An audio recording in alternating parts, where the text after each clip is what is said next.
So, episode 5 is quite apt for the current climate. With the escalations in Ukraine, I thought I would talk about the atrocities committed by Joseph Stalin and the Soviet Union through the use of hunger as an execution method. This era in Eastern European history is known by many names: the Terror Famine, the Great Famine, or the Holodomor. Holodomor in Ukrainian literally translates to death by hunger. Holo, the word for hunger, and more for plague or extermination, and the term Holodomor is strictly reserved for the famine in Ukraine.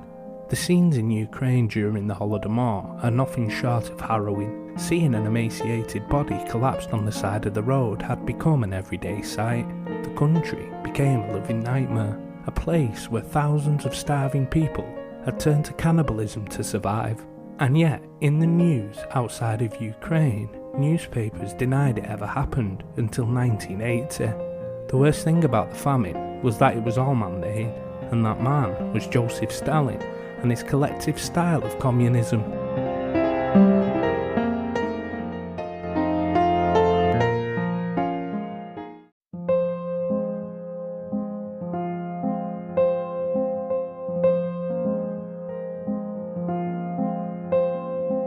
To understand the Holodomor, you first need to understand the Soviet Union in the 1930s. Joseph Stalin's 5-year plan was laid out in 1928 to bring a largely peasant and agricultural population of the Soviet Union into the 20th century, kicking and screaming.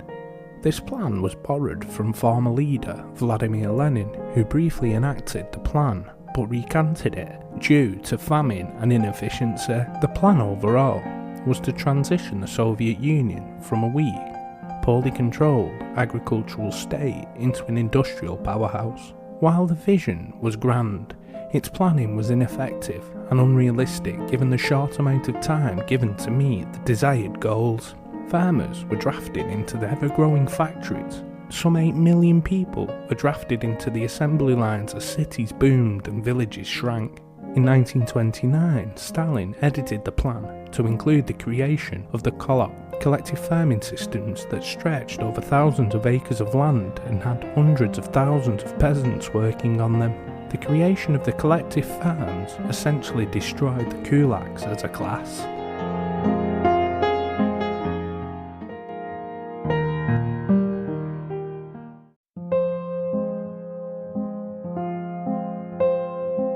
The kulaks was a term which was used to describe peasants who owned 8 acres of land or were considered wealthy for peasant standards and could afford to hire people to work on their lands. This class of people didn't exist before the revolution. The massive landowners under the Tsar had gone. The land they owned had been redistributed to the peasants. Later, some peasants decided to sell their land to others when they decided to work in the cities or flee the country. But by this point, there were no huge private landowners. As for the aforementioned definition of the kulaks, the Soviets tended to ignore the fact that these peasants often worked the land alongside their employees. The kulaks under Stalin were often forced to give up their land and join collectives or fill higher quotas, many of which they couldn't fill in the first place. Most of the smaller kulaks gave up and joined the collective farms, but the larger ones initially refused. These were then subjected to a vicious campaign of intimidation and harassment.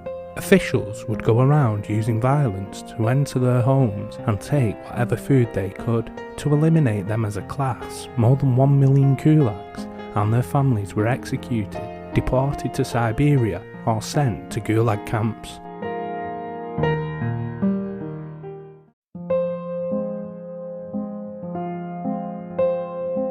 As the reforms of Stalin rumbled on, factory output skyrocketed, but food production fell, starting in 1931. It started to reach desperate levels in 1932. The harvest fell by 3 million tonnes, or 60% less than the targets of production in Ukraine. This was caused by a drought which reduced crop yields in the southern Soviet states. What did the Soviet government do?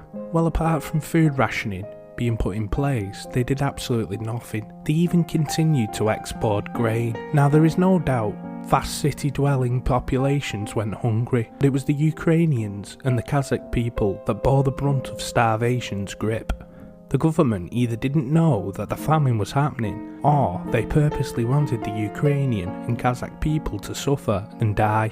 Evidence shows that some reports came in of millions starving people, but the next talked about how there was more than enough food. Now to me, if anyone has read about Joseph Stalin, you will know that he was a tyrant of a man. The slightest whiff of incompetence would have got you executed. So is it such a stretch to believe that officials doctored their quotas not to incite his wrath? It would explain why the USSR actually produced 55 million tons of grain that year when they were quoted to have produced 70 million. With the rationing of food, it was distributed according to the needs. Obviously, Stalin gave more to the people working in the cities rather than the farms. At this point in time, the term kulak was being thrown at anyone that was against the regime. The small landowners that were left were accused of being kulaks, sometimes by party activists, sometimes by their neighbours. Not only were they accused of withholding grain, they were accused of sabotage, allegedly burning down the crops of the collective farms.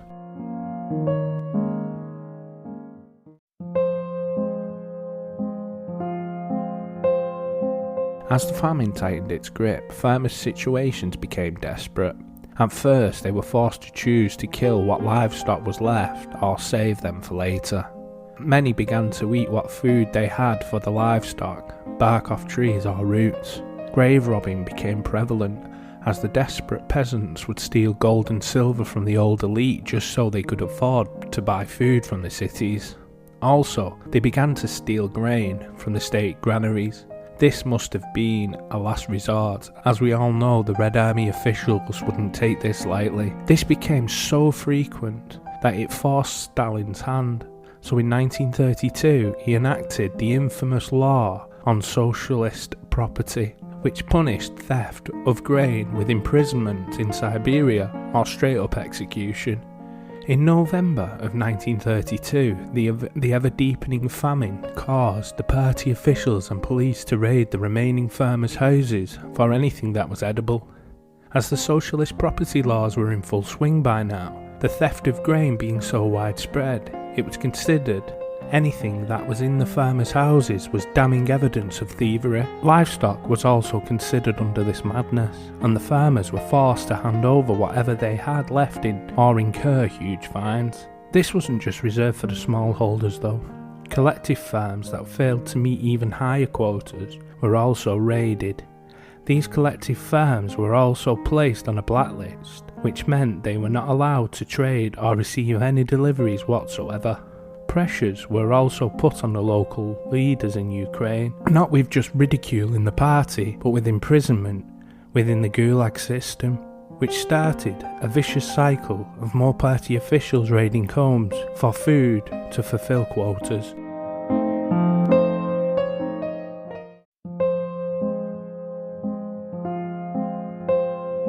In my view, and the view of a lot of historians, is that the Holodomor was a genocide of the Ukrainian people. The fact that this was an entirely man-made famine as a result of central economic planning constitutes that this had to be a genocide by the Soviet Union and Stalin. Stalin did engage in genocidal activities against the Ukrainian populace. He had frequently received letters from people across the Soviet Union about food shortages. Evidence showed that he also received letters from Ukraine directly in the autumn of 1932 telling him that there was no food. In fact, in July of 1932, the party officials in Ukraine told Moscow that they couldn't meet their astronomical quotas. Stalin and his high-ranking party officials knew that the famine was happening, and what did they do? They made it considerably worse. Their policies didn't just call for more grain, they actively entered the homes of farmers to take everything. They then blocked off all the roads, severing any hope that deliveries or people could move to get food. This created a vortex of paranoia between officials and the peasants, that would ultimately end in the suffering and death of an estimated 3.9 to 7 million Ukrainian people.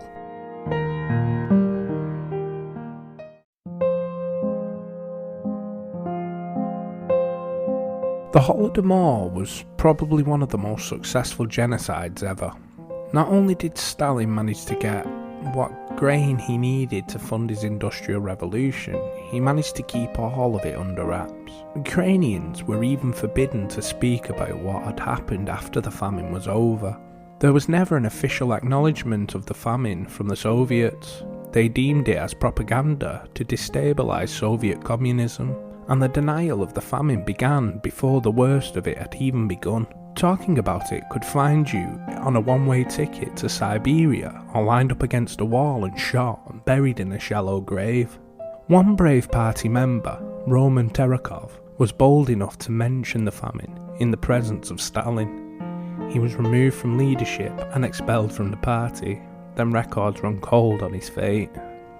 By the end of the famine, the USSR had to send people from the cities back to the Ukrainian countryside to collect the harvest. The accounts of what they found travelling around Ukraine are harrowing. Miles and miles of desolate fields, houses that were empty, with piles of bodies at the side of them. Well, that was grim. Yeah, I honestly believe the actions of the Soviet Union, and more so Stalin, were to eradicate the Ukrainian people. How or why would you continue to export grain if your people were starving, especially in the Ukraine where a lot of the food came from? Stalin was far too clever of a man to be so short-sighted. The Soviets also actively went out of their way to cover it all up. I'm more than certain to this day the Russians still deny it even happened. They purposely refused aid from other countries, which is something I forgot to mention in the actual episode. In September of 1933, Cardinal Theodor Insler of Vienna tried to provide aid to Ukraine, but Stalin refused it. How can people deny that this whole mess happened? Anyway, as always, thank you for listening. Please, if you could review the podcast or share it with friends and family who you think may enjoy it, it would be a massive help. I hate doing that. Also, Dark History is on YouTube and TikTok. Links will be in the description if you'd like to check those out. And with all that spiel out the way, please join me for episode 6 and more Dark History.